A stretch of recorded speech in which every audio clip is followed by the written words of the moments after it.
কৌশিক বা ইয়ানাকে বলে কিছুই আসেনি। ওরা হয়তো চিন্তা করছে, করলে করুক, কাশপিয়ার মনটা ভালো নেই। মন খারাপগুলো উড়িয়ে দিতেই প্রকৃতির সাথে বন্ধুত্ব করতে এসেছে সে। একটা সাদা কালো রঙের লং কুর্তি পরেছে কাশপিয়া, গলায় সাদা রঙের একটা ওড়নাও পেঁচিয়ে রেখেছে, কোমর পেরিয়ে যাওয়া লম্বা চুলগুলো খুলে দিয়েছে। হাঁটতে হাঁটতে একটা অর্ধপরিচিত ফ্ল্যাটের সামনে এসে দাঁড়িয়েছে সে। বাড়িটার দিকে তাকিয়ে কি যেন ভেবে চলেছে। কাশপিয়া আগেরবার যখন ইয়ানার সাথে ঘুরতে বেরোলো, এখানে এসেই দেখা হয়েছিল মমির সাথে। তারপর আর কি মমিকে ভালো লাগলো কাশপিয়ার। অসহায়ের মতো একা একা ঘুরছিল মমি, তাই নিয়ে গেল নিজের সাথে করে। ফ্ল্যাটের সামনে দাঁড়িয়ে থেকে এসবই ভাবছিল কাশপিয়া। এবার ভাবলো কাশপিয়া এই জায়গাটা ছেড়ে চলে যাবে। অসাবধানতায় হোঁচট খেয়ে পড়ে যেতে নিল সে। কোনোভাবে আবারও সামনে নিল নিজেকে, কিন্তু ওর হাতে থাকা বিড়াল ছানাটা ঠিক তখন যেন কোথায় চলে গেল। ফলে কাশপিয়া চারিদিকে তাকিয়ে খুঁজল বিড়ালটিকে। না পেয়ে ভাবলো এবার ফ্ল্যাটের ভিতরে গিয়েই খুঁজবে সে। যেই ভাবনা সেই কাজ। ফ্ল্যাটের ভিতরে ঢুকে আশেপাশে মমিকে খুঁজল কাশপিয়া। পেয়েও গেল সে। পা বাড়ালো মমিকে নিয়ে আসবে বলে, কিন্তু ঠিক তখনই কেউ এসে কোলে তুলে নিল মমিকে। মমির থেকে চোখটা সরিয়ে কাশপিয়া ওই মানুষটার দিকে তাকালো, সাথে সাথে পিছিয়ে গেল কয়েক পা।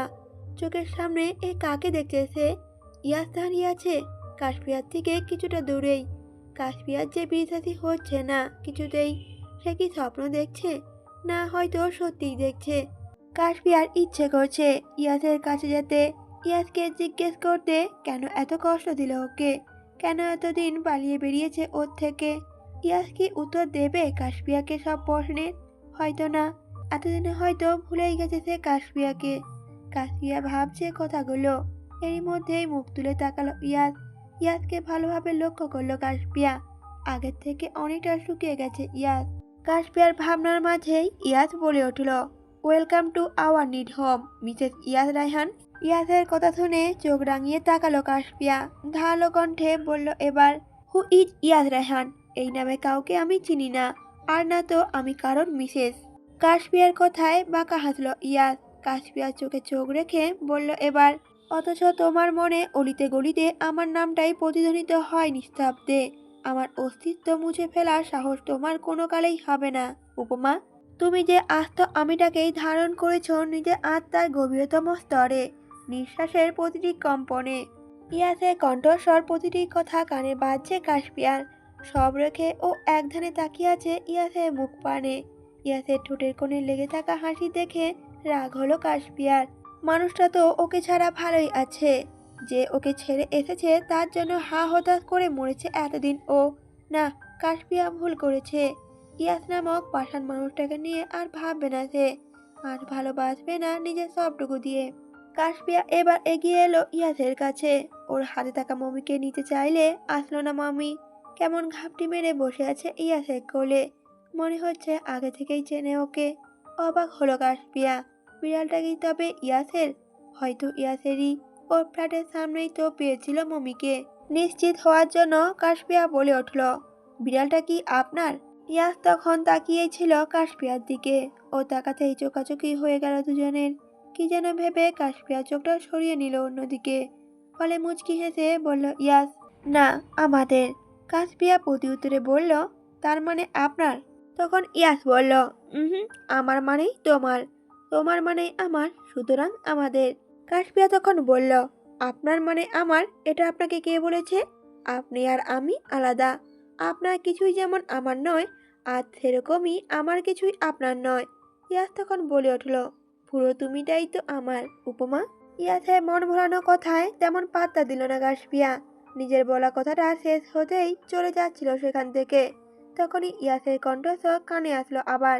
বলল ইয়াস, উপমা মমিকে নেবে না? সাথে সাথে পা জোড়া থেমে গেল কাশপিয়ার। এই বিড়ালটার নাম যে মমি দিয়েছে, ইয়াস তা জানলো কি করে? অদ্ভুত সব প্রশ্ন জাগছে কাশপিয়ার মনে। মমি কি কথা বলতে পারে নাকি? কোনোভাবে কি বলেছে কথাটা ইয়াসকে? পরক্ষণে কাশপিয়া নিজের মাথায় নিজে গাঁটটা মেরে বলে উঠল, ধুর, আমি কি সব ভাবছি? বিড়ালটা কি করে কথা বলবে? অদ্ভুত সব ভাবনা ভাবছি আমি। তাহলে ইয়াস জানলো কি করে? ইয়াস কি তবে কারো জাদু জানে? না হলে শুনলো কোথা থেকে? কাশপিয়া যে বিড়ালটার নাম দিয়েছে মমি, মনে প্রশ্নগুলো সব মনেই রেখে দিল কাশপিয়া। ইয়াসের সাথে এত কথা বলতে চায় না সে, তাই কাশপিয়া ঘুরে তাকালো, মেজাজ দেখিয়ে বলল ইয়াসকে, আপনি যেমন আর আপনার বিড়ালটাও তেমনই হবে। রাখুন ওকে নিজের কাছেই, জেনে শুনে আমি সাপ পালবো না। প্রতি উত্তরে ইয়াস মুচকি হেসে বলল, কিন্তু মমি তো সাপ নয় উপমা, ও আমার আদুরে বিড়াল ছানা, যতটা আদুরে তুমি। কিন্তু ইয়াসের কথাগুলো কানে যায়নি কাশপিয়ার। সে তো একধানে তাকিয়ে আছে ইয়াসের করে থাকা মমির দিকে, আর মনে মনে ভাবছে, যেমন বেঈমান স্বার্থপর মালিক আর তেমনই তার বিড়াল, কত যত্ন করলো এই কয়টা দিন, সুন্দর একটা নামও দিল, আর এখানে এসে যেই না নিজের মালিককে পেল, চলে গেল তাকে ছেড়ে। কাশপিয়ার রাগ হলো মনে মনে। সাথে সাথে ভেবেই নিল কাশপিয়া, মমি আর মমির মালিক কাউকেই ভালোবাসবে না আর সে। রাত প্রায় 2টোর কাছাকাছি, বিছানায় পড়ে ছটফট করছে কাশপিয়া। ঘুম নেই ওর দু চোখের পাতায়। চোখ বন্ধ করলেই কেন বারবার দেখছে ইয়াসকে, ওর গায়ের পরিচিত পারফিউমে ঘ্রাণ পাচ্ছে বারবার, সাথে চেনা পরিচিত ডাকনামটাও কানে বাজছে ওর। কেন এমন হচ্ছে ওর? কেন নিজের মন থেকে চেয়েও মুছে ফেলতে পারছে না ইয়াসের অস্তিত্ব? মাঝে মাঝে এটা ভাবলেও অবাক লাগে কাশপিয়ার। লোকটা পুরোপুরি দখল করে নিয়েছে ওর মন এবং মস্তিষ্ক। তাই তো যেদিকে তাকায় সেদিকেই দেখতে পায় ইয়াসকে। অনেক ভাবনা চিন্তা করলো কাশপিয়া, বড় একটা শ্বাস ছেড়ে চোখ দুটো বন্ধ করলো আবারও। যাই হয়ে যাক, এবার ঘুমাবে, আর ভাববে না ইয়াসকে নিয়ে। এই হলো কাশপিয়ার উদ্দেশ্য। নিজের ভাবনায় কাশপিয়া সফল হলো বটে। অনেক চেষ্টার পর ঘুম এলো অবশেষে তার দু চোখের পাতায়। বেঘুরে ঘুমাচ্ছে কাশপিয়া। হঠাৎই কাশপিয়ার মনে হলো কেউ এসে বসেছে ওর পাশে, নিজের ঠোঁটের স্পর্শ এঁকে দিচ্ছে ওর পুরো মুখে। লোকটার হাতে অবাধ্য বিচরণ চলছে পুরো শরীর জুড়ে, ফলে বারবার মনে হচ্ছে এই স্পর্শের সাথে পরিচিত সে। আচমকাই চোখ খুলে তাকালো কাশপিয়া। দরজার দিকে তাকিয়ে দেখলো আগের মতোই সেটা বন্ধ আছে। ফলে শুকনো ঢোক গেলে উঠে বসলো কাশপিয়া। যেই না পাশ ফিরে তাকালো, নজরে আসলো পরিচিত মুখ। মাথায় হাত ঠেকিয়ে কাশপিয়ার পাশেই শুয়ে আছে ইয়াস। ঠোঁট কামড়ে হাসছে সে। নিষ্পলক দৃষ্টিতে তাকিয়ে আছে কাশপিয়ার দিকে। সাথে সাথে ভরকালো কাশপিয়া। এত রাতে ইয়াস ওর রুমে কি করে আসলো? আর কিভাবেই বা আসলো? কি বা করছে ও? চিৎকার দিতে চাইলো কাশপিয়া, কিন্তু তার আগেই ইয়াস নিজের হাত দিয়ে মুখ চেপে ধরলো ওর। কিছুক্ষণ না যেতেই কাশপিয়ার মুখের উপর থেকে নিজের হাতটা সরালো ইয়াস। আবারও কিছু বলবে কাশপিয়া, তখনই ইয়াস আঁকড়ে ধরলো ওর ওষ্ঠজোড়া। শক্ত করে কাশপিয়া কোমর চেপে ধরে নিয়ে এলো নিজের কাছে। কাশপিয়ার হাত দুটো আপনা আপনি চলে গেল ইয়াসের বুকে। এবার কাশপিয়ার শ্বাস নিতেও কষ্ট হচ্ছে। আর কিছুক্ষণ এভাবে থাকলেই মরে যাবে সে, এই ভেবে সজোরে ধাক্কা দিল ইয়াসের বুকে। কিন্তু কিছুই লাভ হলো না, টলাতে পারলো না ইয়াসকে। বেশ কিছুক্ষণ পর ইয়াসও ছেড়ে দিল কাশপিয়াকে। সাথে সাথে ওর বুকে ধাক্কা দিল কাশপিয়া। জোরে জোরে শ্বাস নিয়ে ইয়াস বলল, তোমাকে আদর দিতে এসেছি বউ। কতদিন হলো আদর দেই না তোমাকে। আমার আদরের অভাবে অনেকটা শুকিয়ে গেছো তুমি, না হলে নিশ্চয়ই আমার চিন্তায় শুকিয়েছো তুমি। আমারই তো উচিত দিনে 3 বেলা আদর দিয়ে তোমাকে সুস্থ করে তোলা। যতই হোক আমার একমাত্র বউ তুমি। ইয়াসের কথায় ভ্রু কুঁচকালো কাশপিয়া। রেগে বলল ইয়াসকে, কি পেয়েছেন কি আপনি? কি ভেবেছেন আপনার বিরহে মরে যাব আমি? দেখুন আমি দিব্যি বেঁচে আছি, হাঁটাচলাও করছি। আপনার চলে যাওয়ায় আমার কোনো ক্ষতিই করেনি, আর হবেও না। এমন সব মন ভোলানো কথা বাদ দিয়ে চলে যান এখান থেকে। কথাগুলো বলেই কাশপিয়া দীর্ঘশ্বাস ছাড়ল, মুখ সরিয়ে নিল অন্যদিকে। বিছানা থেকে উঠে চলে যাওয়ার উদ্দেশ্যে পা বাড়াল। পা বাড়াতেই টান পড়লো সাথে সাথে ওর হাতে। ঘুরে তাকাতেই ইয়াস একটানে ওকে বসালো নিজের কোলে, সাথে মিশিয়ে নিল নিজের বুকের সাথে। মুচকি হেসে বলল কাশপিয়াকে ইয়াস, আমাকে কি ভুলে গেছো উপমা? ইয়াসের মুখ পানে তাকালো কাশপিয়া। অভিমানী স্বরে বলল, হ্যাঁ ভুলে গেছি আমি। আমি বেঈমানদের মনে রাখি না। যে আমাকে ভুলে গিয়ে ভালো থাকতে পারে তাকে আমি মনে রাখবো কেন? আরও কথা বলতে চেয়েছিল কাশপিয়া, কিন্তু বাধা দিল ইয়াস। হঠাৎ করেই নিজের ঠোঁট ছুঁয়ে দিল কাশপিয়ার ঠোঁটে। কাশপিয়া কি যেন হলো, বাধা দিল না ইয়াসকে। খামচে ধরল ওর মাথা এলোমেলো চুলগুলো। ফলে কিছুক্ষণ পর ইয়াস ছেড়ে দিল ওকে। ছলো ছলো চোখ জোড়া নিয়ে কাশপিয়া তাকিয়ে রইল ইয়াসের মুখ পানে। ইয়াসও ওকে কোলে বসিয়ে থাকা কাশপিয়ার হাতটা টেনে এনে রাখলো নিজের বুকের বাম পাশে। আর কাত করে কাশপিয়ার দিকে তাকিয়ে বলল ইয়াস, ভুলিনি উপমা, তুমি তো আমার এখানটাতেই ছিলে সর্বক্ষণ। কখনো কখনো হৃৎপিণ্ডে অসহ্য ব্যথা হয়ে অনুভূত করাতে তোমার শূন্যতা। প্রিয় মানুষটা এমন কথায় অভিমান ভাঙলো কিনা কে জানে, কিন্তু সে যে ভিতরে ভিতরে কষ্ট পাচ্ছে। ইচ্ছে করছে ইয়াসকেও জড়িয়ে ধরে কান্না করতে, আবার পরক্ষণেই জেদও হচ্ছে। মনে পড়ে যাচ্ছে ইয়াস ওকে কষ্ট দিয়েছে এতদিন, সেও এত তাড়াতাড়ি ধরা দেবে না ইয়াসের কাছে। হঠাৎ কারো পদধ্বনি ভেসে আসলো কাশপিয়ার কানে, হকচকিয়ে উঠল সে। কৌশিক বা ইয়ানা কেউ যদি এত রাতে ইয়াসকে দেখে নেয় এখানে, কিভাবে নেবে ব্যাপারটা? হয়তো খারাপ ভাববে ওর সম্পর্কে। অসহায় মুখ করে ইয়াসকে বলল কাশপিয়া, ইয়াস, কেউ আছে, আপনি এখনই চলে যান এখান থেকে। ইয়াস তখন বলল, হুম, আমি চলে গেলে তোমার আদর দেবে কে? কাশপিয়া তখন বলল, বাদরামো না করে যান বলছি এখান থেকে। ইয়াস তখন ডোন্ট কেয়ার ভাব নিয়ে বলল, ঠিক আছে, তাহলে একটা চুমু দাও, চলে যাচ্ছি। কাশপিয়া তখন বলল, না দিলে কি করবেন আপনি? প্রত্যুত্তরে ঠোঁট কামড়ে হাসলো ইয়াস। একটু একটু করে এগিয়ে আসছে কাশপিয়ার দিকে। কাশপিয়া হয়তো বুঝলো কি হতে চলেছে, তাই ধাক্কা দিতে চাইলো ইয়াসকে। কাঁপা কাঁপা কণ্ঠে বলল কাশপিয়া, ঠিক আছে। ইয়াস তখন প্রত্যুত্তরে বলল, তাহলে চুমু দেবে? চোখ মুখে রাগের আওয়াজ কাশপিয়ার, তবুও বাধ্য হয়ে মাথা উপর নিচ করে নাড়িয়ে জবাব দিল ইয়াসের কথায়। হাসলো প্রত্যুত্তরে ইয়াস। এগিয়ে আসলো কাশপিয়ার দিকে। কাশপিয়া গলা আঁকড়ে ধরলো ইয়াসের, আলতো করে ঠোঁট ছোঁয়ালো ওর ঠোঁটে। কাশপিয়ার রুমের সামনে দিয়েই যাচ্ছিল ইয়ানা। ভাবলো হয়তো দেখে যাবে কাশপিয়া ঘুমিয়ে পড়েছে কিনা। তবে কাশপিয়ার রুমের দরজাটা খোলাই ছিল। ইয়াস এখানে এসেছে এটাও ইয়ানা অজানা নয়। তবে ভেবেছিল এত সময়ে নিশ্চয়ই চলে গেছে ইয়াস।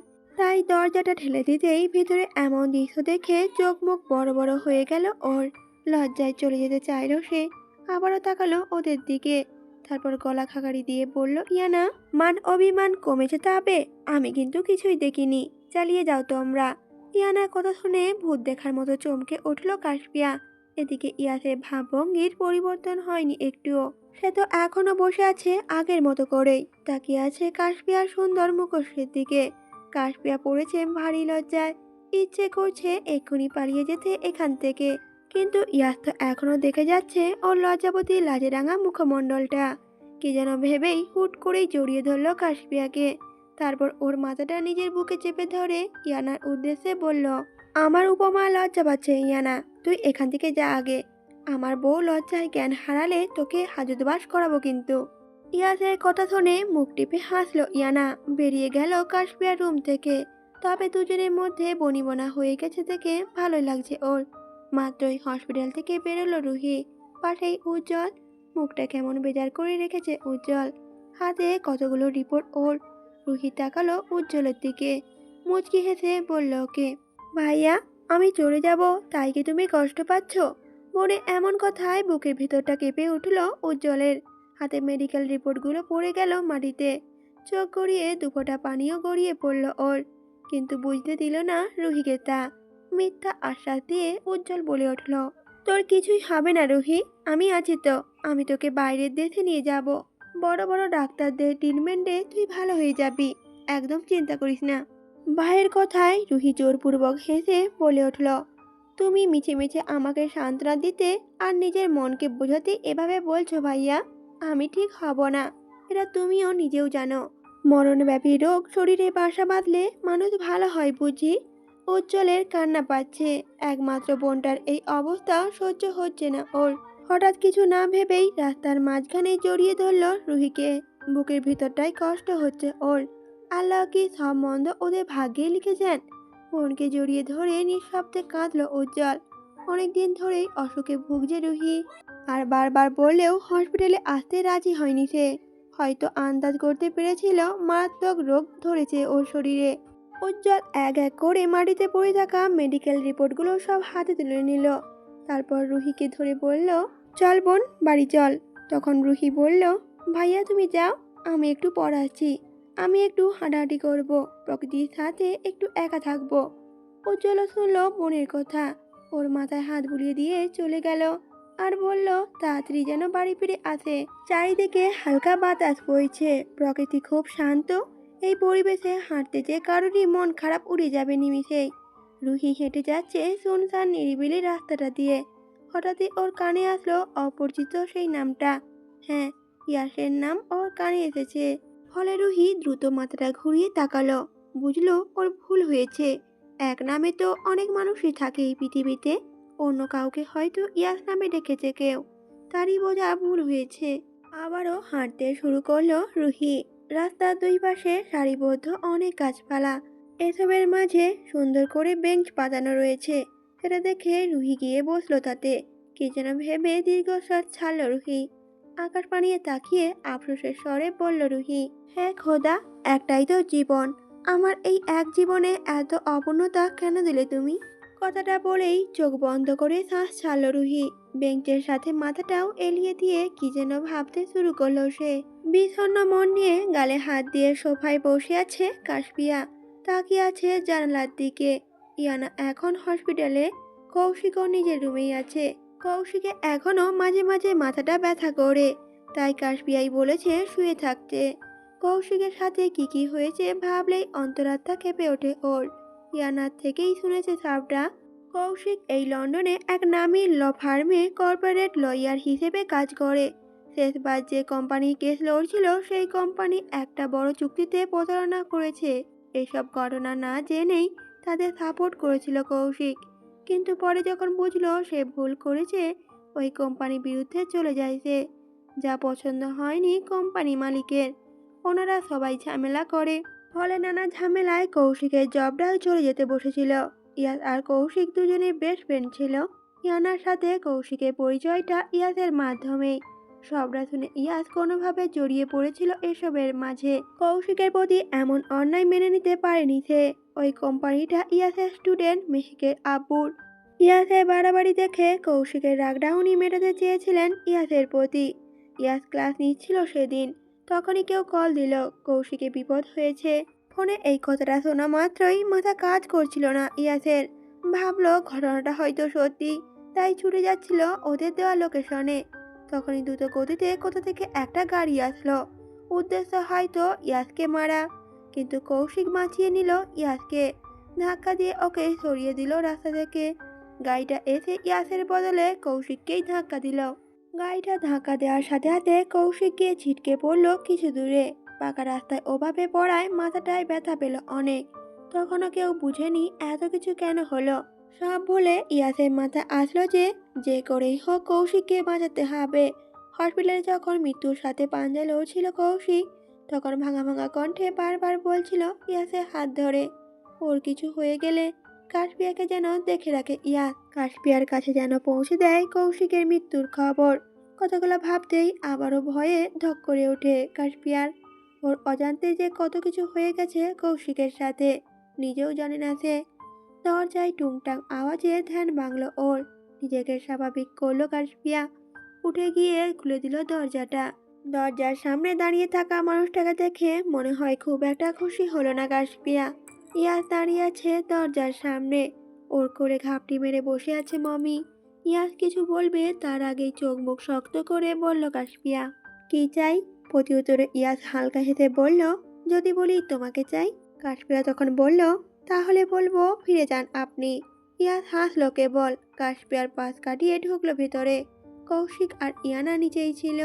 ইয়াসকে দেখে ওর কাছে এসে হাত মেলালো কৌশিক। ইয়ানা চলে গেল কিচেনে ওদের জন্য খাবার বানাতে। বেশ কিছুক্ষণ গল্প গুজব করলো ইয়াস আর কৌশিক। পুরোটা সময় ইয়াস আর চোখে দেখে যাচ্ছিল কাশপিয়াকে। কাশপিয়ার কেমন অস্বস্তি হতে লাগলো। এক জায়গাতে বসে থাকতে থাকতে বিরক্ত লাগছে ওর। তাই উঠে চলে যাবে তখনই শুনলো ইয়াসের কথা। কৌশিক, আমার জন্য বিয়ে উপযোগী সুন্দর একটা মেয়ে খুঁজে দিত। মনটা আমার বিয়ে বিয়ে করছে। কৌশিক জানে ইয়াস মজা করেছে, তাই তেমন পাত্তা দিল না ওর কথায়। ইয়ানাও তখন আসলো ওদের জন্য কফি নিয়ে। কাশপিয়া রেগে তাকিয়ে আছে ইয়াসের দিকে।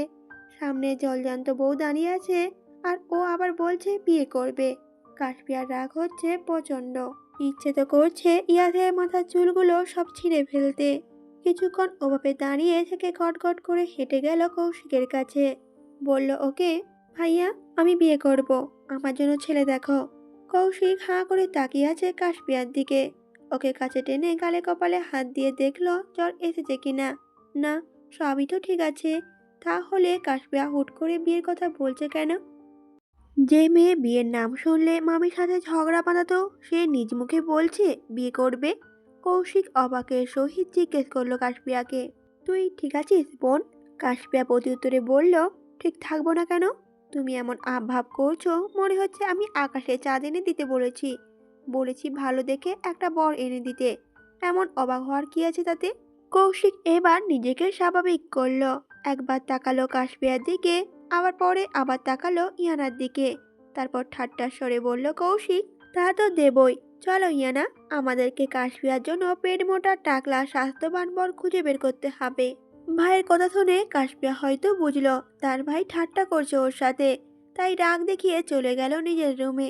ইয়াস বসে আছে আগের মতো করেই। কাশপিয়ার যার পানে তাকিয়ে কি যেন ভেবে বাঁকা হাসলো সে। এদিকে গাল ফুলিয়ে বিছানায় বসে আছে কাশপিয়া। কেন যেন রাগ হচ্ছে ইয়াসের উপর। বিয়ে করবে মানে?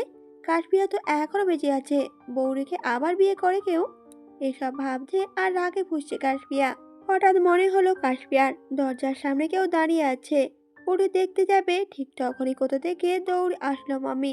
কাশপিয়া তখন মমিকে বলল, এখানে এসেছিস কেন মামি? তোর মালিকের কাছে যা। কিন্তু কাশপিয়ার কথা শুনলো কিনা কে জানে, অভাবেই বসে রইল মমি। ড্যাব ড্যাব করে তাকালো কাশপিয়ার দিকে। তারপর কিছুক্ষণ পরে আবারও গিয়ে বসলো পায়ের কাছে। এমন আদরে বিড়ালটার ওপর কাশপিয়া আর রাগ করে থাকবে কিভাবে? তাই মুচকি হেসে হাঁটু গেড়ে বসলো মেঝেতে। মামিকে কোলে তুলে নিয়ে বলল সে, মামি তুই ওই তিতা করলা লোকটার সাথে কিভাবে থাকিস রে? তখনই এক পরিচিত কণ্ঠস্বর বলল, যেভাবে তুমি থাকতে। পরিচিত কণ্ঠস্বর কানে আসতেই দরজার দিকে তাকালো কাশপিয়া। বুকে দুই হাত ভাঁজ করে দরজার সাথে হেলান দিয়ে দাঁড়িয়ে আছে ইয়াস। কাশপিয়া ওর চোখ সরিয়ে নিল অন্যদিকে। ইয়াস দরজাটা আটকে দিয়ে একটু একটু করে এগিয়ে আসলো কাশপিয়ার দিকে। অভিমানের যে অভিমান এখনো ভাঙেনি সেটা ভালোই বুঝতে পারছে ইয়াস। কিন্তু ইয়াসও যে ঠিক করে নিয়েছে আজকে তার উপমার মনে থাকা সব রাগ অভিমান সরিয়ে দেবে নিজের ভালোবাসা দিয়ে। ইয়াস এবার মুচকি হেসে বলল, এত অভিমান কেন করছো উপমা? দূরত্ব না বাড়ালে কি ভালোবাসার গুরুত্ব বাড়ে বলো? তারপর আবারও কিছুক্ষণ থেমে বলল ইয়াস, একটা প্রশ্নের উত্তর দেবে তুমি? ইয়াসের কথায় তবুও মন গলেনি কাশপিয়ার। অভিমানী ঝড়ে বলল অন্যদিকে তাকিয়ে, কি প্রশ্ন? ইয়াস তখন বলল, তুমি কখন বুঝতে পেরেছো যে তুমি আমাকে ভালোবাসো? তখনই ফটাফট উত্তর দিল কাশপিয়া, কে বলল আপনাকে যে আমি আপনাকে ভালোবাসি? আমি তো আপনাকে ভালোবাসি না। সাথে সাথে ইয়াস বলল, ঠিক আছে, তবে বিয়ে করে নেই। তোমাকে ভুলতে আমারও সময় লাগবে না। সাথে সাথে রেগে তাকালো কাশপিয়া। মমিকে কোল থেকে নামিয়ে দিয়ে ইয়াসের কাছে এগিয়ে গেল। ওর বুকের মধ্যে ঘুষি মেরে বলল রাগত স্বরে, জল জানত আমি দাঁড়িয়ে আছি আপনার সামনে, আর আপনি বারবার বিয়ের কথা বলছেন। লজ্জা লাগে না? কষ্ট হয় না? কাশপিয়ার কথায় হাসলো ইয়াস। কাশপিয়ার হাতটা ধরে ওর বুকের বাম পাশে রেখেই বলল, হুম, উপমা কি আমার জন্য কষ্ট পায়? তাহলে আমি পাবো কেন? এক ঝটকা ইয়াসের থেকে নিজের হাতটা ছাড়িয়ে নিল কাশপিয়া। তারপর গটগট করে হেঁটে বিছানায় গিয়ে বসলো। তারপর আবারও বলল, একদম ঢং করবেন না। আপনার চিন্তা আমি কত রাত ঘুমাইনি জানেন? কিন্তু আপনি তো আমাকে ছেড়ে এসে অনেক ভালোই আছেন। আমি শুধু বোকার মতো ভেবে গেছি আপনার জন্য। কথাগুলো বলেই জিভ কাটল কাশপিয়া। আবেগী হয়ে কি সব বলে দিয়েছে খেয়ালও করেনি এতক্ষণ। ইয়াস হাসছে কাশপিয়ার মুখের ভাবভঙ্গি দেখে। এগিয়ে গেল ওর কাছে। তারপর পাশে বসে কাশপিয়াকে ঘুরিয়ে নিল নিজের দিকে। ওর মাথায় এলোমেলো চুলগুলো সব ঠিক করে দিয়ে চুমু দিল কপালে। তারপর মুচকি হেসে বলল কাশপিয়াকে ইয়াস, তুমি আমাকে ভালোবাসো উপমা? মুখে না বললেও ভালোবাসো আমায়। কাশপিয়া তখন কি যেন হলো। ছড়ো ছড়ো চোখে কিছুক্ষণ তাকিয়ে রইল ইয়াসের মুখ পানে। তারপর হুট করেই জাপটে ধরলো ইয়াসকে। ইয়াসের বুকে মাথা রেখে কাশপিয়া বলল, ভালোবাসি তো, আমি আপনাকে ভালোবাসি, পাগলের মতো ভালোবাসি। আমার একদিকে আপনি আর অন্যদিকে পুরো পৃথিবী। আপনাকে ছাড়া যে আমার অন্ধকার লাগে সবকিছু। ইয়াস আর পুরো কথাটা বলতে দিল না কাশপিয়াকে। থুতনিতে হাত রেখে ওকে চাওয়ালো নিজের দিকে। তারপর কাশপিয়ার ঠোঁটে টুপ করে ঠোঁটে একটা চুমু দিয়ে বলল, তুমি কবে আমার জন্য এতটা পাগল হলে উপমা? কবে থেকে বুঝলে আমাকে ভালোবাসো? আমি চলে আসার পরই তো। উপর নিচ মাথা নাড়ালো কাশপিয়া, যার উত্তর হ্যাঁ। ইয়াস ওকে জড়িয়ে ধরলো আবারও। কাশপিয়ার মাথাটা চেপে ধরলো নিজের বুকে। তারপর ইয়াস আবারও বলে ওঠে, দেখলে তো, দূরত্ব বাড়লে ভালোবাসাও বাড়ে। তোমার জীবনে আমার প্রয়োজনীয়তা বোঝানোর জন্যই আমাকে এত কিছু করতে হলো। ড্রয়িং রুমে বসেছিলেন সুফিয়া বেগম। একটু আগেই কথা বললেন কাশপিয়ার সাথে। ছেলে বৌমার বনিবনা হয়নি দেখে খারাপ লাগছে ওনার। ঈশানে ঘটনাটাও কানে এসেছে উজ্জ্বলের উসিলায়। প্রথমে বিশ্বাস করতে পারেননি তিনি, তবে দুয়ে দুয়ে চার মেলাতে খুব একটা সময়ও লাগেনি। ঈশান যেমন উচ্ছৃঙ্খল মদ খেয়ে মাতলামো করে, হয়তো করেছিল এমন। পরপর দুইবার একই ঘটনা তো পুরোটা মিথ্যে হতে পারে না। সবটা সুফিয়া বেগম শুনে ঈশানের প্রতি ওনার মায়া লাগছে কম, ঘৃণা হচ্ছে বেশি। এই ছেলেকেই কিনা এতদিন খাইয়ে পড়িয়ে মানুষ করলেন। সবকিছু ভেবে দীর্ঘশ্বাস ছাড়লেন সুফিয়া বেগম। স্বামীর ডাক পেয়ে চলে যাচ্ছিলেন সিঁড়ি বেয়ে নিজের রুমে। তখনই দরজায় খটখট আওয়াজ কানে আসতেই ফিরে তাকালেন সুফিয়া বেগম। আফিয়া, উজ্জ্বল, সিমি সবাই এই মাত্র আসলো। রুহি নিজের রুমেই আছে ইদানিং, রুম থেকে বের হয় না সে। সুফিয়া বেগম আস্তে আস্তে এগিয়ে গিয়ে খুলে দিলেন দরজাটা। তখনই দরজার সামনে দাঁড়িয়ে থাকা ঈশানকে দেখে ভ্রু কুঁচকালেন তিনি। ঈশানে একটা হাতে পুরোপুরি ব্যান্ডেজ করা, আর অন্য হাতটাও ঠিকঠাক নাড়াতে পারছে না। ঈশান এতদিন ছিল হসপিটালেই। সুফিয়া বেগম মাঝে মধ্যে গিয়ে দেখা করতেন ওর সাথে, তাও বাড়ির সবাইকে লুকিয়ে। ঈশানও বুঝতো না উনি লুকিয়ে লুকিয়ে দেখতে আসতেন ওকে। মায়ের মন তো, তাই ছেলে এত ভুল করেছে জেনেও অসুস্থতার খবর পেয়ে দেখতে গিয়েছিলেন ওকে। তবে এই প্রথমবার ঈশানে এমন অবস্থা দেখে মায়া হচ্ছিল না ওনার। এত বড় ভুল করেছে জানার পর মায়া হবেই বা কি করে। কর্মঠ কণ্ঠে সুফিয়া বেগম বললেন, কি চাই, এখানে কেন এসেছো? অসহায় ভঙ্গিতে মায়ের মুখ পানে তাকালো ঈশান। বলল ওনাকে, আমি আর কোথায় যাব আম্মু? সুফিয়া বেগম তখন বলে উঠলেন চোখ মুখ কঠিন করে, তোমার ওই মুখে আমাকে আম্মু ডাকবে না ঈশান। তোমার নামটা নিজের মুখে উচ্চারণ করতেও লজ্জা লাগে আমার। ঈশানে প্রচণ্ড রাগ হচ্ছে মনে মনে, কিন্তু ওকে তো আপাতত থাকতে হবে এখানে। ইয়াস আর ওই উপমাকে শাস্তি না দিলে শান্তি পাবে না সে। ঈশান কি যেন ভেবে হুট করেই বসে বলল মেঝেতে। সুফিয়া বেগমের পায়ের কাছে পড়ে বলল বারবার, আমার ভুল হয়েছে আম্মু। ড্রিঙ্ক করে আমার মাথাটা ঠিক ছিল না। কি করতে কি করেছি আমি নিজেও জানি না। তুমি আমাকে ক্ষমা করে দাও আম্মু। আমি কথা দিচ্ছি আর এমন করব না। আমার দ্বারা আর কখনোই কোনো ভুলই হবে না। ঈশানের কথায় উজ্জ্বলের রাগ ক্রমশ বাড়তে লাগলো। তবুও কিছু বলল না সে। ভালোই করেই জানে ওর শাশুড়ি এখন নিশ্চয়ই গলে যাবেন ছেলের মন ভোলানো কথায়। সত্যি হলো উজ্জ্বলের ভাবনা। ঈশানের আকুতি মিনতি আর বারবার ক্ষমা চাওয়ার মন গড়ল সুফিয়া বেগমের। যতই হোক কোলে পিঠে বড় করেছেন ওকে। আপিয়া আর ইয়াস যখন ছিল না তখন তো এই ঈশানকেই আঁকড়ে ধরে বেঁচেছিলেন তিনি। তাই ঈশানের প্রতি মায়া ওনার একটু বেশি। উজ্জ্বল বাঁকা হাসল, বলল সুফিয়া বেগমের উদ্দেশ্যে, দুধ গলা দিয়ে কাল সাপ পালার স্বভাবটা আপনার কখনোই যাবে না চাচি। পরের বার যখন মস্ত বড় কোনো বিপদ ঘটবে এই ছেলের জন্য, তখন আপনার আর এই বাড়ির সবার শিক্ষা হবে। প্রতিউত্তর করলেন না সুফিয়া বেগম। বাকিরাও চুপ করে রইল। ঈশানকে নিজের রুমে যেতে বলে চলে গেল সুফিয়া বেগমও। উজ্জ্বল রেগে বেরিয়ে গেল বাড়ি থেকে। অন্ধকার রুমে বসে আছে রুহি। গান বাজছে বিছানায় ফেলে রাখা ওর ফোনটাতে। হঠাৎ ফোনের গানটা বন্ধ হয়ে গেল। রিংটন বেজে ওঠার শব্দ আসলো রুহির কানে, কিন্তু কে কল দিয়েছে ফোনটা হাতে নিয়েও দেখল না সে। রুহির যে মন জুড়ে বিষণ্ণতা, প্রিয় মানুষকে না পাওয়ার আক্ষেপ, এক অপূর্ণতা নিয়ে মরে যেতে হবে ভাবলেও নিজের ভাগ্যের উপর হাসি পায় ওর। আল্লাহ কি সব কষ্ট, সব না পাওয়া ওর ভাগ্যে লিখেছিলেন? এদিকে বারবার রিংটন বেজে কেটেও যাচ্ছে। রুহির মনে হলো এবার কলটা রিসিভ করা দরকার। ফোনটা হাতে নিতেই দেখলো ইয়াসের নাম্বার। নিজেকে স্থির করে কল দিল ইয়াসের নাম্বারে। প্রথমবার রিংটন বাজতেই ইয়াস রিসিভ করে নিল কলটা। কথা বলল না রুহি। অপেক্ষা করলো ইয়াসের কণ্ঠস্বর শুনবে বলে। সত্যি হলো ওর ভাবনা। রুহি কিছু বলার আগেই বলল ইয়াস, কেমন আছো রুহি? দীর্ঘশ্বাস ছেড়ে উচ্চারণ করলো রুহি। ভালো আছি। প্রতি উত্তরে ইয়াসও বলল, রুহি, তুমি ঠিকমতো ওষুধ খাচ্ছ না কেন? তুমি তো কখনোই এতটা অবুঝ ছিলে না। রুহি বুঝল উজ্জ্বল হয়তো বলেছে ইয়াসকে ওকে ফোন দিয়ে কথা বলতে। উজ্জ্বল কি ভাবলো? ইয়াসের সাথে কথা বললে রুহির মন খারাপ চলে যাবে। উজ্জ্বল হয়তো জানে না রুহির মন খারাপের কারণ, নইলে কি আর বলতো ইয়াসকে ওর মন ভালো করার দায়িত্ব নিতে। নিজেকে স্বাভাবিক করে বলল রুহি। ঔষধ খেয়ে কি হবে ইয়াস? সেই তো মারা যাব আমি। ইয়াসের কষ্ট হলো রুহি কথায়। রুহি এই প্রশ্নের উত্তর নেই ওর কাছে, তবুও বলল সান্ত্বনা দিয়ে, তোমার কিছুই হবে না রুহি, আমরা সবাই আছি তো। রুহি মেঝেতে বসে থেকেই খাটের সাথে মাথাটা এলিয়ে দিল, বলল দীর্ঘশ্বাস ছেড়ে, সবার দরকার ছিল না ইয়াস, কেবল তুমি থাকলেই আমার হয়ে যেত। কিন্তু তুমি তো আমার হলে না। তোমাকে না পাওয়ার আক্ষেপ যে আমার কোনোদিনও যাবে না। রুহির কথায় ইয়াস চোখ বন্ধ করে শ্বাস ছাড়ল। কি বলে বুঝাবে রুহিকে? এতটা অবুঝ কেন রুহি? ইয়াসই বা কি করবে? ওর হৃদয়ে একমাত্র রানী যে উপমা। ইয়াসের সবটুকু ভালোবাসা কেবল উপমা পর্যন্তই সীমাবদ্ধ।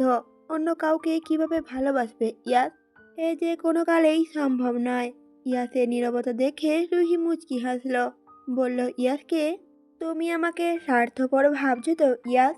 সত্যি আমি স্বার্থপর। তোমার ব্যাপারে আমি বরাবরই স্বার্থপর। দেখেছো, তোমাকে ভুলে যাব বলেও আমার পাগল মন কেবল তোমাকে নিয়েই ভাবছে। মৃত্যুর দ্বার প্রান্তে দাঁড়িয়েও যদি কেউ আমাকে জিজ্ঞেস করে আমি কি চাই, আমি তোমাকেই চাইবো ইয়াস, যেভাবে তুমি চাইবে তোমার উপমাকে। অবাক হয়ে বলল ইয়াস। রুহি।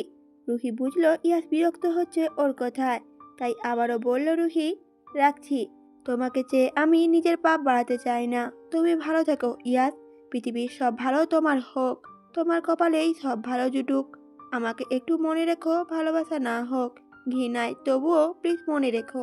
কথাগুলো বলেই বড় বড় শ্বাস ফেলল রুহি। ওর আজকাল শ্বাস নিতেও খুব কষ্ট হয়। ফোনের স্ক্রিনের দিকে তাকালো রুহি।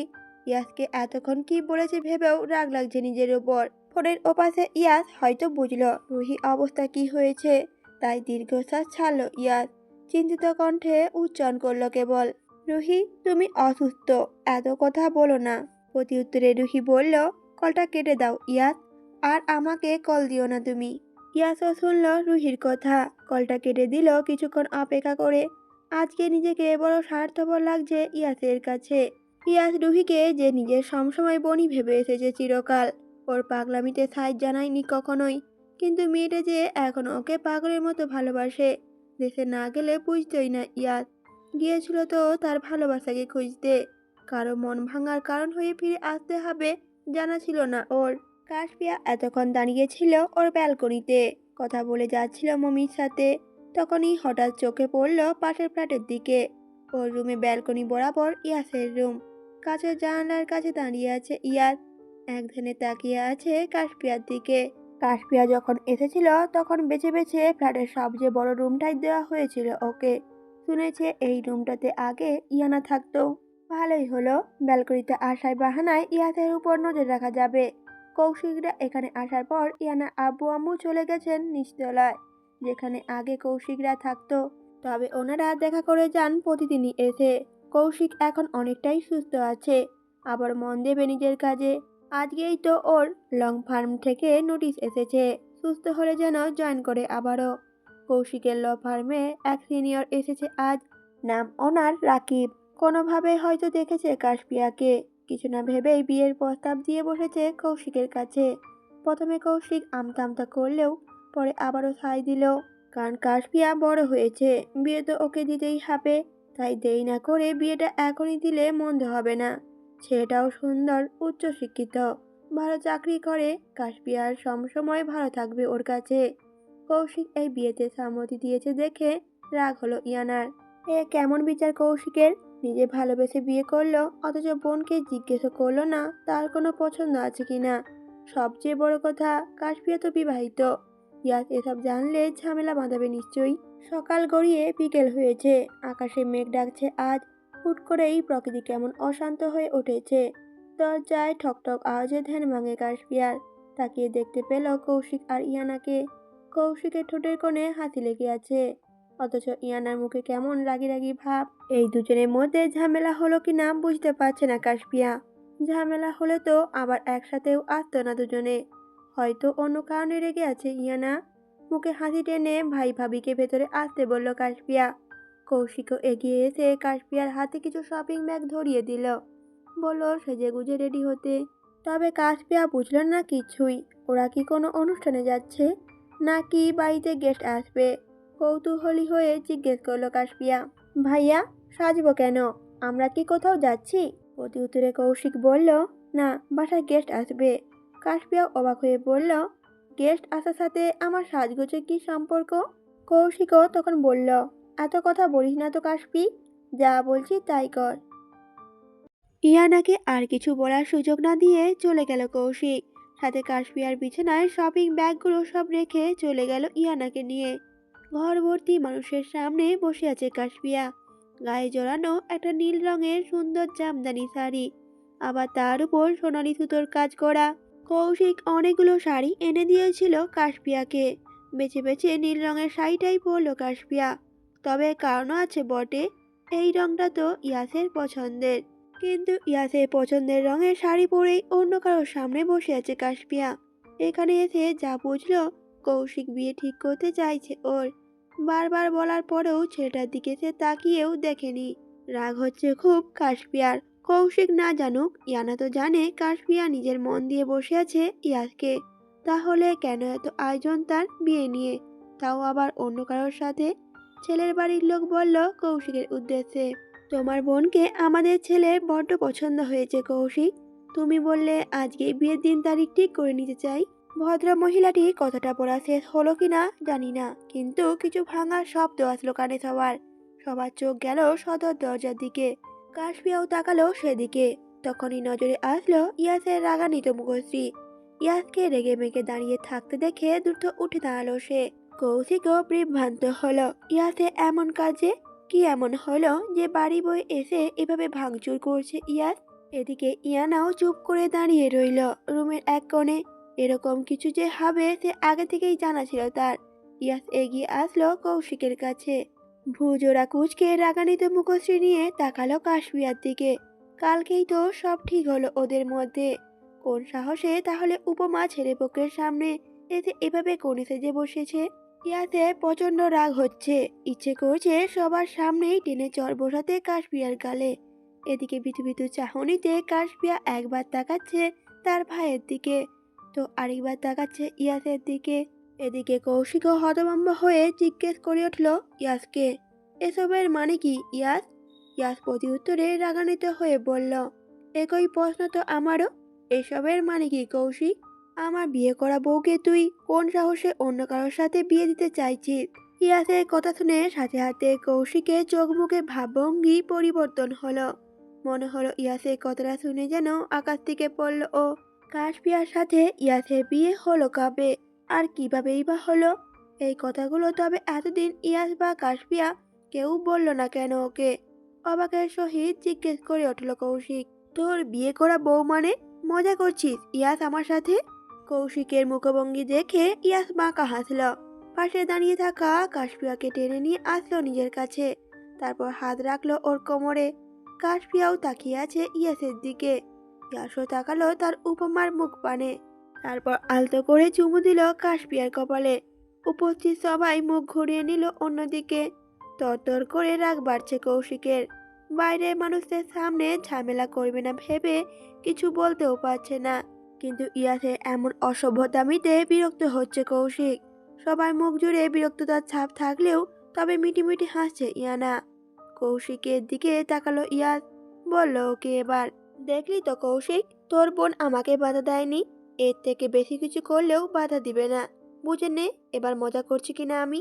এবার প্রচন্ড রাগে চিৎকার দিয়ে বলে উঠল কৌশিক, ইয়াস কি অসভ্যতম এগুলো! ইয়াসের ভাবভঙ্গি তবে পরিবর্তন হলো না। ঠিক আগের মতোই দাঁড়িয়ে আছে সে, তাকিয়ে আছে কাশপিয়ার দিকে। সাথে কাশপিয়াও নীলজের মতো মুচকি হাসছে ইয়াসের বুকে মুখ গুজে। সামনে তার কে আছে আর কে নেই যেন খেয়ালই নেই ওর। কাশপিয়ার অশান্ত মনটা শান্ত হয়েছে ইয়াসকে পেয়ে। তবে এত সময় ধরে তো মনে মনে আল্লাহকে ডাকছিল কাশপিয়া, আর ইয়াসে আসার অপেক্ষা করছিল সে। এত কিছু দেখে সোফায় বসে থাকা রাকিব আর তার বাড়ির লোক উঠে দাঁড়ালেন। কৌশিককে দু একটা কথা শুনিয়ে চলে গেলেন ওনারা। কেমন অপমানিত বোধ হচ্ছে কৌশিকের।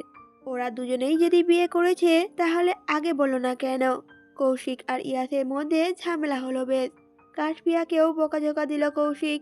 ইয়াসের রাগ হলো এবার। সেন্টার টেবিলে রাখা কাঁচের জিনিসপত্র সব ভেঙে গুড়িয়ে দিল তখনই। কৌশিকের মেজাজও খারাপ হলো এবার। রাগ দেখিয়ে বলল, হচ্ছেটা কি ইয়াদ? তুই এত উশৃঙ্খল হলি কবে থেকে? আমার বাসা থেকে বের হয়ে এসব বাদরামো কর। কৌশিকের কথায় ইয়াদ মাকা হাসল। একবার তাকালো কাশপিয়ার দিকে, পরে আবার তাকালো কৌশিকের দিকে, তারপর বলল, যাচ্ছি, তবে সময় মতো আমার উপমাকে এতে নিয়ে যাব আমি। দেখে শুনে রাখবি। কথাটা বলেই বেরিয়ে গেল ইয়াদ। কাশপিয়াও যেতে চাইলো ওর পিছু পিছু, কিন্তু বাধা দিল কৌশিক। হাত টেনে ধরলো কাশপিয়ার। কাশপিয়া অসহায়ের মতো তাকালো তার ভাইয়ের দিকে, বলল, কি হলো ভাইয়া, যেতে দাও আমাকে। প্রতি উত্তরে কৌশিক বলল, তুই কোথায় যাবি? ইয়াসের কাছে। কাশপিয়াও সাথে সাথে বলে উঠল, হ্যাঁ।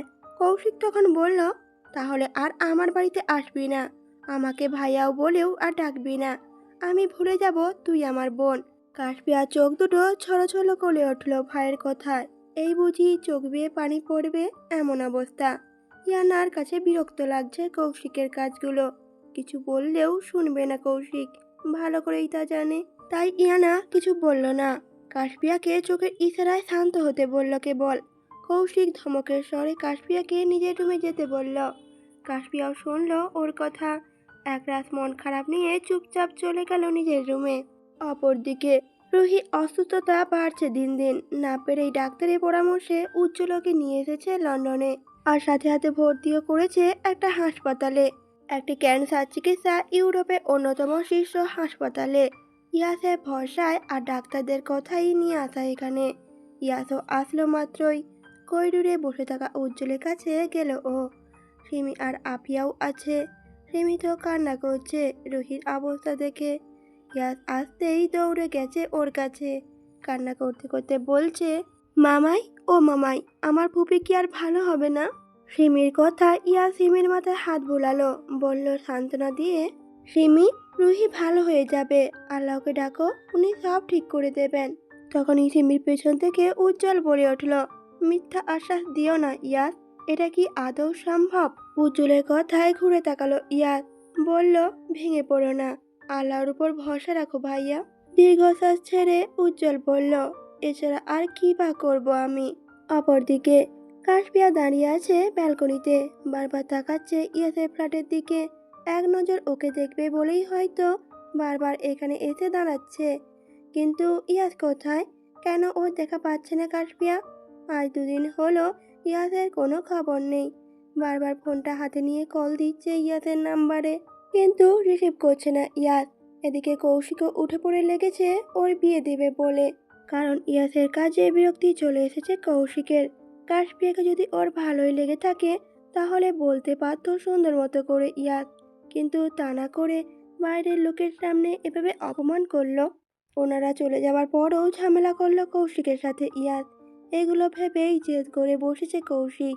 যাই হয়ে যাক, ইয়াসের কাছে দেবে না নিজের বোনকে। এই নিয়ে ইয়ানা আর কৌশিকের মধ্যেও ঝামেলা হয়েছে। কাশপিয়া নিচে আসলো, মাত্রই দরজার দিকে তাকাতেই ঠোঁটের কোণে হাসি ফুটে উঠল ওর। মমি দৌড়ে আসলো কাশপিয়ার কাছে, পায়ের কাছে বসে মেঝেতে পড়ে যাওয়া কাশপিয়ার ওড়নাটা ধরে টানছে। মমিকে দেখে ভ্রু কুঁচকালো কৌশিক। ইয়ানাকে ডেকে বলল, ওটাকে বাইরে রেখে এসো। ভাইয়ের কথা কানে আসতেই দ্রুত মমিকে কোলে তুলে নিল কাশপিয়া। তারপর দৌড়ে চলে গেল নিজের রুমে তাকে নিয়ে। কৌশিক অবাক হচ্ছে কাশপিয়াকে দেখে। এই মেয়ে এত অবাধ্য হলো কবে থেকে? ইয়াসের জন্যই কি ওর এত পরিবর্তন? মমিকে কোলে নিয়ে ব্যালকনিতে এসেছে কাশপিয়া। বারবার তাকাচ্ছে ইয়াসের ফ্ল্যাটের দিকে, পরে আবারও মমির দিকে তাকিয়ে বলছে কাশপিয়া, মমি, আমার তিতা করলা বরটা কোথায় গেল বলতো? এত স্বার্থপর কেন লোকটা? আমাকে একা ফেলে রেখে কোথায় না কোথায় ঘুরছে। তবে মমি কি বুঝলো কে জানে। তাকিয়ে রইল কাশপিয়ার মুখের দিকে। কৌশিক বারবার ইয়াসকে নিয়ে এটা সেটা বলছে। ফলের আগে কাশপিয়া কৌশিক আর ইয়ানার অজান্তেই বেরিয়ে এসেছে বাড়ি থেকে। ভেবেছিল ইয়াসের কাছেই যাবে, ওখানেও যায়নি, কারণ আবারও যে অভিমান হয়েছে ইয়াসের উপরে। ওই মানুষটা খুব স্বার্থপর, বারবার কষ্ট দেয় শুধু ওকে। হুট করে এসে মায়া বাড়িয়ে আবারও হারিয়ে যায় লোকটা। বুঝি নাকি ইয়াস তাকে ছাড়া কাশপিয়ার চারপাশ অন্ধকার লাগে? কষ্ট হয় ওকে না দেখলে। হাঁটতে হাঁটতে কোথায় যে চলে এসেছে নিজেও জানে না কাশপিয়া। আশেপাশে তাকিয়ে দেখলো সব কেমন অচেনা লাগছে তার কাছে। বাড়ির সীমানা পেরিয়ে যে অনেক দূর চলে এসেছে। তা বুঝতে বাকি নেই ওর। একা একা এই অচেনা জায়গায় হাঁটতেও ভয় লাগছে কাশপিয়ার। এবার প্রচণ্ড আফসোস হচ্ছে, কেন জেদ করে বাড়ি থেকে বেরিয়ে আসলো। ইয়াসি বা হুট করে কোথায় হারিয়ে গেল, এসব ভাবছে আর কান্না করছে কাশপিয়া। হঠাৎই শুরু হলো বৃষ্টি। আকাশপানে একবার তাকিয়ে দীর্ঘশ্বাস ছাড়ল কাশপিয়া। এই বৃষ্টিরা ওর মন খারাপের খবর জানে কি করে? কিভাবে অসময়ে এসে ওর চোখের পানি মিশিয়ে নেয় বৃষ্টির পানির সাথে। অনেকক্ষণ হলো কাশপিয়া বসে আছে একটা বেঞ্চে। বৃষ্টির পানিতে ভিজে গায়ে জামাটাও লেপ্টে গেছে শরীরের সাথে। চারিদিকে অন্ধকার নেমে এসেছে অনেক আগেই। এবার যেন ভয় বাড়ছে কাশপিয়ার। ইয়াসকে কোথায় গিয়ে খুঁজবে সে? রাস্তার অপর প্রান্তে দাঁড়িয়ে আছে একটা কালো রঙের মার্সিডিজ কার। পেছনের সিটে বসে থাকা ইয়াস এক ধ্যানে তাকিয়ে আছে কাশপিয়ার দিকে। এই মেয়ে ওর জন্য এত পাগল হলো কবে? যে ভাইয়ের খোঁজে এসেছিল ওরই কাছে, সেই ভাইকে রেখে ইয়াসকে খুঁজতে ব্যস্ত সে। ঠান্ডায় কাঁপছে কাশপিয়া। এভাবে বেশিক্ষণ বৃষ্টির পানিতে ভিজলে জ্বর আসবে নির্ঘাত। এই ভেবে ইয়াস নামলো গাড়ি থেকে। দ্রুত এগিয়ে গেল কাশপিয়ার কাছে। সামনে কেউ দাঁড়িয়ে আছে বুঝতে পেরে মুখ তুলে তাকালো কাশপিয়া। দেখলো ইয়াস দাঁড়িয়ে আছে ওরই সামনে। বৃষ্টিতে ভিজে গেছে ওর পুরো শরীর, চুলগুলোও সব লেপ্টে গেছে কপালের সাথে। কাশপিয়া কথা না বলে কেবল দেখে যাচ্ছে ইয়াসকে। ইয়াসের ডাকে ধ্যান ভাঙলো কাশপিয়ার। উপমা! উঠে দাঁড়ালো কাশপিয়া। কান্না করে দিল হুট করেই। ক্রন্দনরত অবস্থাতেই বলল ইয়াসকে, আপনি কোথায় হারিয়ে যান? আমাকে কষ্ট দিতে ভালো লাগে, তাই না? কাশপিয়ার কথায় ইয়াস মুচকি হাসল। কথা না বাড়িয়ে কোলে তুলে নিল কাশপিয়াকে। পড়ে যাওয়ার ভয়ে কাশপিয়া আঁকড়ে ধরল ইয়াসের গলা। ঠান্ডায় কাঁপছে কাশপিয়া, তবুও জড়িয়ে ধরে রেখেছে ইয়াসকে। ওর দিকে কিছুক্ষণ তাকিয়ে ঠোঁট ছোঁয়ালো ইয়াসের ঠোঁটের সাথে। ইয়াস তো অবাক হলো কাশপিয়ার এরকম কাজে। এই মেয়ে হুঁশে আছে তো, এত ফাস্ট হলো কবে থেকে? ইয়াস ঠোঁট কামড়ে হাসল, ডাকলো কাশপিয়াকে। উপমা! সাথে সাথে জবাব এলো কাশপিয়ার থেকে। বলুন। ইয়াস কাশপিয়ার কানের কাছে গিয়ে ফিসফিস করে বলল, do you want my affection? Kashpia আবারও শক্ত করে জড়িয়ে ধরল ইয়াসকে। লজ্জায় মুখ লোকালো ইয়াসের বুকে। হাসল ইয়াস। কাশপিয়াকে নিজের কোল থেকে নামিয়ে বসালো পাশের সিটে। ড্রাইভিং সিটে তাকিয়ে একবার দেখে নিল। মনোযোগ দিয়ে ড্রাইভ করছে ওর ভোলাওয়ালা ড্রাইভার। এ ছেলে ক্যাবলাকান্ত, ভুলেও পিছনের দিকে তাকাবে না, এই বিশ্বাস ইয়াসে আছে। আর তাকালেও যায় আসে না কিছু। দেখলে দেখুক, বউকেই তো আদর করবে। ইয়াস তাকালো কাচুমাচু হয়ে বসে থাকা কাশপিয়ার দিকে। তারপর কাশপিয়ার পিঠে ভিজে চুলগুলো সরিয়ে দিল ইয়াস। জামার ফিতেটা খুলে দিয়ে চুমু দিল কাশপিয়ার পুরো পিঠে। ইয়াসের ঠোঁটে পড়ছে বারবার কেঁপে উঠছে কাশপিয়া, কিন্তু বাধা দিচ্ছে না ইয়াসকে। ইয়াসেরও কেমন পাগল পাগল লাগছে এখন। নিজেকে সামলে নিয়ে ইয়াস ভেবেছিল কাশপিয়াকে রেখে আসবে কৌশিকের কাছে। তারপর কি যেন ভেবে ড্রাইভারকে গাড়িটা ঘুরিয়ে নিয়ে যেতে বলল ওর ফ্ল্যাটে। কাশপিয়াকে করে তুলে নিজের রুমে নিয়ে আসলো ইয়াস। তারপর কাশপিয়াকে বিছানায় ফেলে দিয়ে গায়ে থাকা ভিজে জামাটা খুলে দিল। কাশপিয়া নিবু নিবু চোখে তাকালো ইয়াসের দিকে। ইয়াসের কেমন অস্থির লাগছে। শার্টের বোতামে হাত চালাতে চালাতে এগিয়ে আসলো কাশপিয়ার কাছে। ইয়াসের মুখের গরম শ্বাস আছড়ে পড়ছে কাশপিয়ার চোখে মুখে। ইয়াস আলতো করে নিজের ঠোঁট ছোঁয়ালো কাশপিয়ার পুরো মুখে। কাশপিয়াও নিজে হাত বুলালো ইয়াসের ঘন চুলের মাঝে। ইয়াস ওর কানের কাছে এসে হিসিয়ে বলল তখন, ভেবে চিনতে আমাকে কাছে ডাকলে তো? কথা বলল না কাশপিয়া, জড়িয়ে ধরল ইয়াসের গলা। ইয়াসও বুঝলো কাশপিয়াও যাচ্ছে ওকে। কিছু না ভেবেই আঁকড়ে ধরল পিয়সি গোল সমত পাতলা ঠোঁট জোড়া। ইয়াসে হাতে স্পর্শ গভীর হচ্ছে, ঠোঁটে অবাধ্য ছোঁয়া পাগল করে দিচ্ছে ওকে। ইয়াস ছোট ছেড়ে গলায় মুখ ডুবিয়ে দিল কাশপিয়ার। চুমুর জায়গায় কামড় পড়তেই ব্যথায় মৃত্যু আর্তনাদ করে উঠে বসল কাশপিয়া। আহ, লাগছে। ইয়াস তাকালো কাশপিয়ার মুখ পানে, ঠোঁটে আঙুল ছুঁয়ে দিয়ে বলল, তুমি তো আমাকে কাছে ডাকলে উপমা, এখন কান্না করলেও ছাড়বো না, সহ্য করে নাও। ঘন ঘন শ্বাস ফেলে অন্যদিকে মুখটা ঘুরিয়ে নিল কাশপিয়া। ইয়াস আবারও উন্মাদের মতো আচরণ করতে শুরু করলো। ঝাঁপিয়ে পড়ল কাশপিয়ার উপর। কাশপিয়াও আটকালো না ইয়াসকে, নিজেও সায় জানালো ওর পাগলামিতে। একটা সময় ইয়াসের বলিষ্ঠ দেহের চাপে চাপা পড়ল কাশপিয়ার ছোট্ট শরীরটা। পুরো রুমে নিস্তব্ধতা বিরাজ করছে। শোনা যাচ্ছে কেবল ইয়াস উপমার ঘন শ্বাস প্রশ্বাসের শব্দ। বাইরে বৃষ্টির প্রকোপ বেড়েছে, ঝড়ের তাণ্ডব চলছে প্রকৃতিতে। এদিকে বদ্ধ নিস্তব্ধ রুমটাতে এক হতে ব্যস্ত দুই ভালোবাসার মানুষ। বারবার ফোনে কল আসা বিরক্ত হচ্ছে ইয়াস। বাড়িতে কাছে রাখা ফোনটা হাতে তুলে মেঝেতে ছুঁড়ে ফেলতে যাবে, ঠিক তখনই দেখলো পরিচিত নাম্বার কৌশিকের। তবে এত সময় ধরে লাগাতার কল দিয়ে যাচ্ছে ওর ফোনে। বেশি কিছু না ভেবে কলটা রিসিভ করলো ইয়াস। কানের কাছে নিতেই ভেসে এলো কারো কর্কট কণ্ঠস্বর। আমার বোন কোথায় ইয়াস? ঘুম জড়ানো কণ্ঠেই উত্তর দিল ইয়াস। তোর ভবিষ্যৎ ভাগ্নে ভাগ্নির আব্বুর কাছে। কৌশিক প্রত্যুত্তরে বলল, মানে? খেয়ালি না করে সোজা সাপটা উত্তর দে ইয়াস। আবারও ঘুম জড়ানো কণ্ঠে ইয়াস বলে উঠল, যেখানে থাকার সেখানেই আছে। কথাটা বলার পর চোখ মুখে বিরক্তির ছাপ ইয়াসে ফুটে উঠল। কলটা কেটে দেবে তখনই কৌশিক বলে উঠল, তুই ওকে ম্যানিপুলেট করে নিজের কাছে নিয়ে গেছিস, তাই না? হাসল ইয়াস। কি যেন ভেবে উঠে গিয়ে জানালার কাছে দাঁড়ালো সে। কৌশিককে বলে উঠল, তোর বোন আমি বলতে এতটাই পাগল, ম্যানিপুলেট করার দরকার পড়ে না। কৌশিক তখন রাগী গলায় বলল, আমি তোকে দেখে নেব ইয়াস। ইয়াসও বলল, যখন তখন যা ইচ্ছে তা আবদার করলে তো হবে না কৌশিক। তোদের মতো নিউলি ম্যারিড কাপল না হলেও বউকে কাছে পেয়েছি এতদিন পর, তাই আমাকে দেখার সুযোগ পাবি না আর। তোর বোনকে সময় দিতে হবে তো। আর বাংলা সিনেমার ভিলেনদের ভাইদের মতো ব্যবহার করছিস কেন কৌশিক? আমার ভবিষ্যৎ বাচ্চারা পৃথিবীতে আসার পর তাদের মামার এমন পালোয়ানের মতো আবভাব দেখলে তো ভয় পাবে। এখনো সময় আছে, নিজেকে পরিবর্তন কর, নইলে কিন্তু ওদেরকে তোর কাছে যেতে দেব না। ইয়াসের কথায় রেগে মেগে ফোনের লাইন কেটে দিল কৌশিক। কৌশিককে একটু হলেও জব্দ করতে পেরেছে ভেবে ইয়াস হাসলো মনে মনে। কাশপিয়ার ক্লান্ত অবচেতন শরীরটা পড়ে আছে বিছানায়। বিছানার চাদরটা গায়ে টেনে রেখেছে কেবল। ইয়াস একবার তাকালো কাশপিয়ার দিকে। কাশপিয়ার পুরো শরীরে লালচে দাগগুলো স্পষ্ট দেখা যাচ্ছে। ইয়াসের রাগ হলো এবার নিজের উপরেই। হুঁশ জ্ঞান হারিয়ে নিজের অজান্তেই কষ্ট দিয়ে বসেছে কাশপিয়াকে। বেশি কিছু আর ভাবলো না ইয়াস।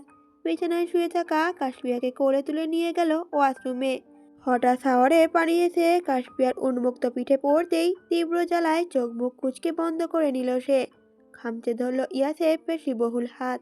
সাথে হাতে কাশপিয়ার লম্বা নখে আঁচড় পড়ল ইয়াসের হাতে। তবে কিছুই বলল না সে। মুচকি হেসে পরম যত্নে ওকে জড়িয়ে নিল নিজের বুকে। কাশপিয়ার শরীরটা মুছে দিয়ে নিয়ে গেল আবারও রুমে। ইয়াসের পরনে থাকা কালকের শার্ট ব্যতীত আর কিছুই নেই কাশপিয়ার গায়ে। ইয়াস ঠোঁট কামড়ে হাসছে কাশপিয়ার দিকে তাকিয়ে। সেটা দেখে প্রচন্ড রাগ হলো কাশপিয়ার। বিছানায় শুয়ে থেকেই রেগে মেগে বলল ইয়াসকে, রাক্ষস কোথাকার। ইয়াস এগিয়ে গেল কাশপিয়ার কাছে। মুখের উপর থেকে চুলগুলো সরিয়ে গুজে দিল কানের পাশে। তারপর বলল ফিসফিস করে, ইয়াস, আমি তো বলেইছিলাম বুঝে শুনে কাছে ডাকতে। কথাটা বলেই আবারও জড়িয়ে ধরল কাশপিয়াকে। কাশপিয়ার বাধা মারল না ইয়াস। কাছে গিয়ে শক্ত করে জড়িয়ে ধরল ওকে আবার। শরীরে প্রচন্ড ব্যথা হলো কাশপিয়ার। তাই কান্না করে বলে উঠল ইয়াসকে, ব্যথা পাচ্ছি, সরুন সামনে থেকে। ইয়াসকে সরাতে সরাতে আবারও বলে উঠল কাশপিয়া, আমাকে কষ্ট দিয়ে আপনি শান্তি পান? অতি উত্তরে ইয়াস বলে উঠল, ভালোবাসাও তো দিয়েছি বউ, ওটা দেখলে না? ইয়াসের কথা শুনে কাশপিয়া মুখটা সরিয়ে নিল অন্যদিকে। ইয়াসকে কিছু বলেও লাভ হবে না জানে সে। সেই তো আগের মতো করেই জড়িয়ে রেখেছে এখনো। বিছানায় শুয়ে থাকা কাশপিয়ার ছোট্ট বুকে নিজের মাথাটা রাখলো ইয়াস। জড়িয়ে ধরে চোখ দুটো বন্ধ করলো নিজের। কাশপিয়া ওর হাত রাখলো ইয়াসের ঘন চুলের ভাঁজে। চোখ গেল ইয়াসের উদম পিঠের দিকে। পৃষ্ঠদেশ জুড়ে কাশপিয়ার বড় বড় নখের আঁচড়গুলো স্পষ্ট দেখা যাচ্ছে। মনে মনে হাসলো কাশপিয়া। রাক্ষস তো সে নিজেও কম নয়। অপরদিকে রুহি শুয়ে আছে হসপিটালের বেডে। উজ্জ্বল, আপিয়া আর সিমি দাঁড়িয়ে আছে ওর পাশে। বারবার জানতে চাইছে ওর কিছু লাগবে কিনা। কথা নেই তবে রুহির মুখে। একধারে তাকিয়ে আছে দরজার দিকে। কি যেন ভেবে যাচ্ছে সে। ডাক্তাররা এসে মাত্রই দেখে গেল রুহিকে। আগের থেকে কিছুটা ভালো আছে এখন, তবে পুরোপুরি ভালো হবে কিনা কেউ বলতে পারছে না। সিমি কান্না করছে ফুপির জন্য। উজ্জ্বলও মনমরা হয়ে বসে আছে। অবশেষে কথা বলল রুহি। উজ্জ্বলকে বলল ও চাচা চাচিকে দেখবে, এক্ষুনি যেন বাড়িতে কল দেয়। উজ্জ্বলও শুনল বোনের কথা, কল দিল বাড়িতে। সবার সঙ্গে সুন্দরভাবে কথা বলল রুহি। চাচা চাচিকে বিদায় জানিয়ে কেটে দিল ফোনটা। রুহির মনে আরেকটা ইচ্ছে জেগেছে, ইয়াস আর কাশপিয়াকে দেখবে সে। তাই বলে উঠল উজ্জ্বলকে, ভাইয়া, ইয়াসকে আসতে বলবে, সাথে ওর উপমাকেও নিয়ে আসতে বলবে। উজ্জ্বলও শুনল বোনের কথা, দ্রুত নিজের ফোনটা হাতে নিল উজ্জ্বল। ইয়াসের নাম্বারে কল দিতে দিতে বলল রুহিকে, হ্যাঁ রুহি, এক্ষুনি আসতে বলছি। রুহি নিজের মুখটা সরিয়ে নিল অন্যদিকে, বলল বিড়বিড় করে, আমাদের আবারও দেখা হোক ইয়াস, একটা শান্ত মায়া ভরা সন্ধ্যায়। তোমার কাঁধে মাথা রেখেই না হয় আমার মৃত্যু হোক। তুমি আমার না হলেও তোমাকে শেষবার এক নজর দেখার ইচ্ছেটা অন্তত পূর্ণ হোক। উজ্জ্বলের সাথে কথা বলতে বলতে নিচে নামলো ইয়াস। উজ্জ্বলকে বলেছে কিছুক্ষণের মধ্যেই আসছে ওরা। স্বস্তি পেল উজ্জ্বল। কলটা কেটে দিয়ে রুহিকে জানালো কথাটা। ইয়াস নিচে নামতেই দরজার সামনে দাঁড়িয়ে থাকা সাইফান আর মেহেককে দেখলো। এত সকালে দুজনে একসাথে এখানে আসার কারণ বুঝলো না সে। এদিকে সাইফান দাঁড়িয়ে থাকতে পারছে না, ঘুম ভালোভাবে এখনো ভাঙেনি, এসেছে কেবল মেহেকে জোড়াজুড়িতে। সাইফান না আসলে তো আবার ইয়াস ওকে রুমে ঢুকতে দেবে না। ভার্সিটি অফ থাকার কারণে দেখা হয়নি ইয়াসের সাথে, তাই মিথ্যা বাহানায় এসেছে আজ। ইয়াস এগিয়ে এলো ওদের কাছে, ভ্রুকুচকে দুজনের দিকে তাকিয়ে গম্ভীর কণ্ঠে বলল, কি চাই? মেহেক উত্তর দিল আমতা আমতা করে, আসলে আসলে স্যার, আমার তো মাথায় প্রবলেম, জানিনি, তাই আপনার কাছে হেল্প নিতে এসেছি। ইয়াস ভিতরে ডাকলো দুজনকে, তারপর সোফা দেখিয়ে বসতে বলল ওদের। কিচেনের দিকে যেতে যেতে বলল মেহেককে, সাইফান অনেক ভালো ম্যাথ পারে, তুমি বরং ওর থেকে হেল্প নাও মেহেক। ইয়াসের কথায় মুখটা কেমন যেন হয়ে গেল মেহেকের।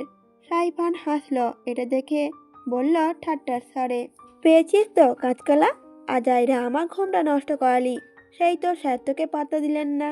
সাইফানের কথার উত্তরে রেগে গেল মেহেক, বলল, মেহেক চুপ কর তুই। সাইফানও আর কথা বাড়ালো না। কিছুক্ষণ পর ইয়াস এসে বসলো ওদের সামনে। হাসি ফুটল মেহেকের ঠোঁটের কোণে, এটারই তো অপেক্ষায় ছিল সে। ইয়াস হাতে ল্যাপটপ নিয়ে বসে আছে সোফায়, মনোযোগ দিয়ে কি যেন করছে, মাঝে মধ্যেই সাইফানের সাথে কথাও বলছে। এদিকে মেহেক বই খাতা ছেড়ে একধানে তাকিয়ে আছে ইয়াসের দিকে। ফর্সা শরীরে কালো রঙের টি শার্ট ইয়াসকে মানিয়েছে ভালো, গালে খোঁচা খোঁচা দাড়ি, আর মাথায় উস্কো খুস্কো চুলগুলোতে যেন আরো ভালো লাগছে ওকে। ফলে মেহেক মুগ্ধ হয়ে দেখে যাচ্ছে ইয়াসকে। এই মানুষটাকে মেহেক পছন্দ করে সেই কবে থেকে। কবে যে নিজের মনের কথা বলতে পারবে ইয়াসকে, সেই আশায় বসে আছে ও। কাশপিয়া এসেছে ড্রয়িং রুমে, আস্তে আস্তে এগিয়ে এসে দাঁড়িয়েছে ইয়াসের পাশে। এদিকে সাইফান মন দিয়ে ম্যাথ সলভ করছে, আর অন্যদিকে মেহেকের পুরো মনোযোগ ইয়াসের দিকেই। তাই আর কেউ দেখেনি কাশপিয়াকে। ইয়াসের থেকে চোখ সরালো মেহেক। সোফায় ফেলে রাখা একটা কালো রঙের ওড়নায় নজর গেল তখন। মুকুজকে অন্যটার দিকে তাকিয়ে রইল মেহেক। ভাবলো মনে মনে, ইয়াসের বাড়িতে মেয়েদের ওড়না এলো কোথা থেকে?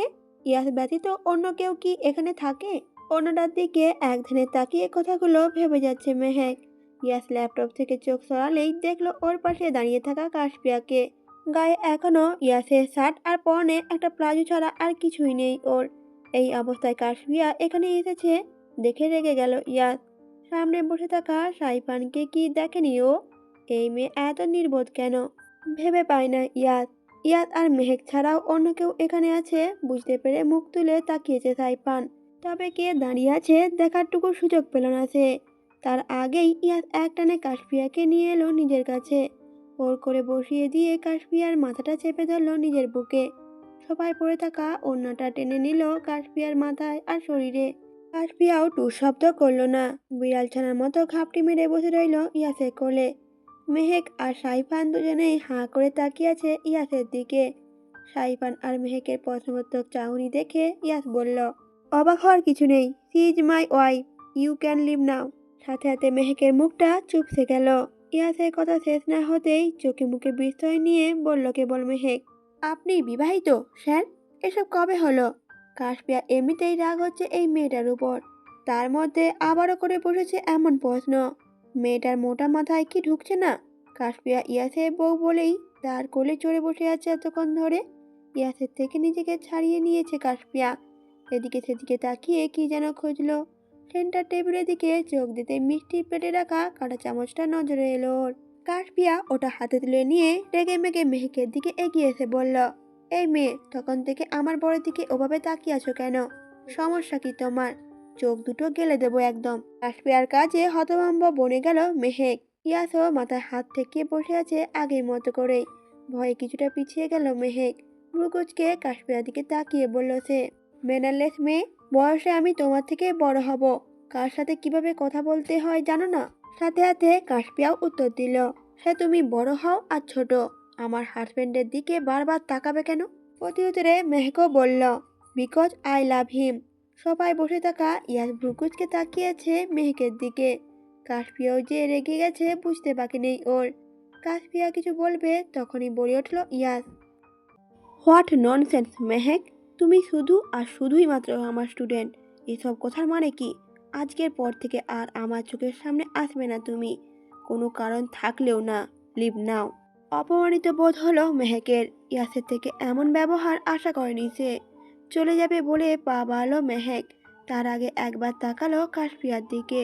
মনে মনে ভাবলো সে, এই মেয়েটার মধ্যে কি এমন আছে যা ওর মধ্যে নেই? কেন ইয়াস ওকে রেখে ওই মেয়েটাকে পছন্দ করলো?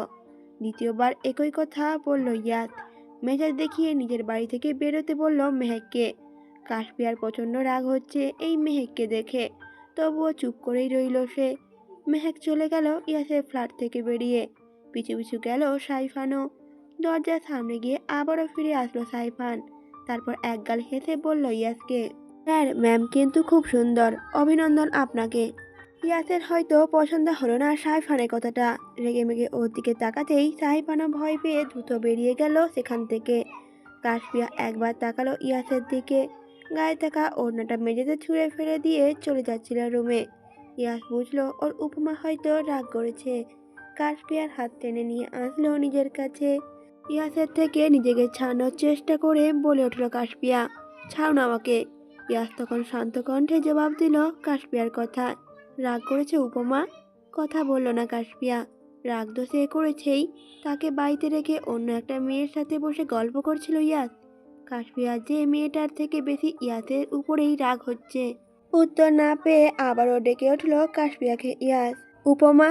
সাথে সাথে উত্তর এলো কাশপিয়ার থেকে, আমি রাগ করলে আপনার কিছু যায় আসে?